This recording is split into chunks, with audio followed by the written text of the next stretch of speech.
Okay. It's another episode. I can't believe it. 3 days in a row. What is wrong with us? We're wearing the same shirts. I'm still good. I'm not trying. I'm not.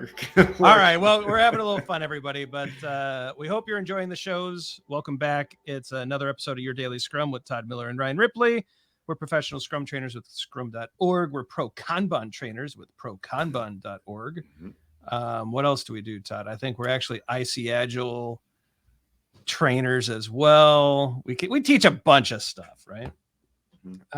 Check it out in the description, all about us. We wrote a book called Fixing Your Scrum. It's a pretty awesome book. Actually, Todd, did you know I did a talk at Scrum Summit 2022 this past weekend? It's a pretty cool conference out of India, and got to talk to a really awesome community of people about fixing your Scrum.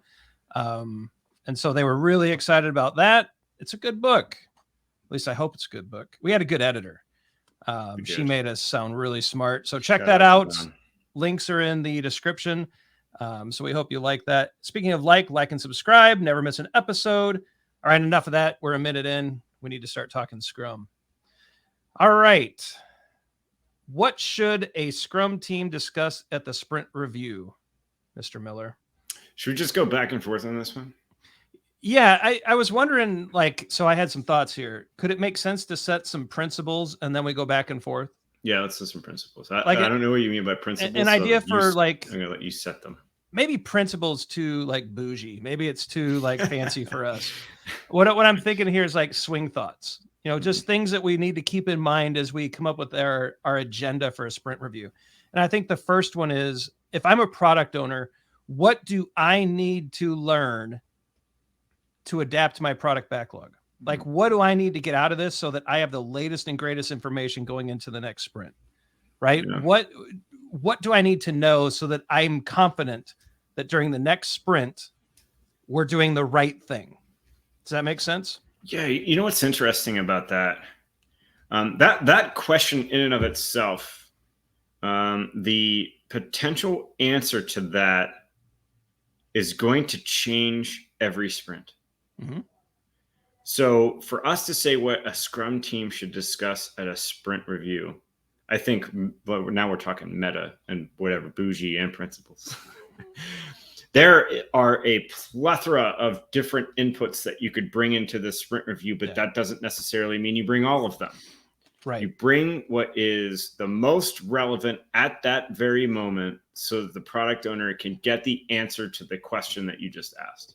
Yeah. And so if I'm the product owner and I'm trying to pick out what things do we need to bring into the discussion, well, go back to the mindset of a product owner, right? So I don't want to use Scrum as a project management framework. If that's what I'm doing, then we're doing waterfall with a really expensive framework on top of it. What I'm trying to do is be opportunistic with Scrum. I'm trying to take advantage of every opportunity that we see in the market as quick as responsibly possible. And so what do I need to bring forward to this group of stakeholders and the Scrum team in order to ask good questions, present good information, and to be opportunistic about what we're building, how we're building it, why we're building it, and ultimately what we're releasing, that thing called value, into the world, right? Yeah. Can I give an example of a time? So I don't know why this triggered, how I'm sure your memory works the same way as mine. Just get a thought pop in your head of a time when. Right? Yep. So I was a product owner, and I was using this ideas and feedback portal where people could upvote, right? People could upvote, downvote, add comments. And, we had a sprint had ended. We showed a little bit of working product, talked about how things went in the sprint. And there was a particular request from a customer, and I had talked to a few stakeholders individually. And I had said, I don't know about this, right? And so I brought that up during a sprint review. And I said, listen, I know I talked to you, and I talked to you, and I talked to you. I've talked to the team about this a little bit. We kind of have an idea of a forecast for how long it might take us to do. I'm just not sure on this one. What do you all think? Great Should question. I put it on the product backlog? Does this sound important to you? And I let a conversation ensue. And I listened and I watched, and ultimately we ended up not doing the feature. It just seemed good for one customer, not good for all. And so that was the conclusion that we arrived in. right? Yeah. And I made it clear during that event that I'm not going to add this to the product backlog. We'll just sit on it for a while. We ended up never doing the feature. That was such a situational, in the moment type of deal that it just dawned on me. I hadn't even planned on bringing it into the agenda. But think about the transparency something like that creates, right? It wasn't even on the product backlog yet. It was something under discussion. And so that's why, like, what should a Scrum team discuss at a sprint review? I like going back to your original question. Whatever the product owner needs, so they can properly adapt the product backlog. It was, I don't know if I messed your language up. Maybe another way to think about it is, what is the product owner is really trying to discern through this event? What is the next best thing for our Scrum team to do? Best as in value, best as in meeting a customer need, best as in the next thing that we're going to ship into the world. So what is the next best thing to do? And that's the question you're trying to answer by holding this. It's one of the questions you're trying to answer by holding this event. A demo doesn't get you there. It doesn't. Accepting work doesn't get you there.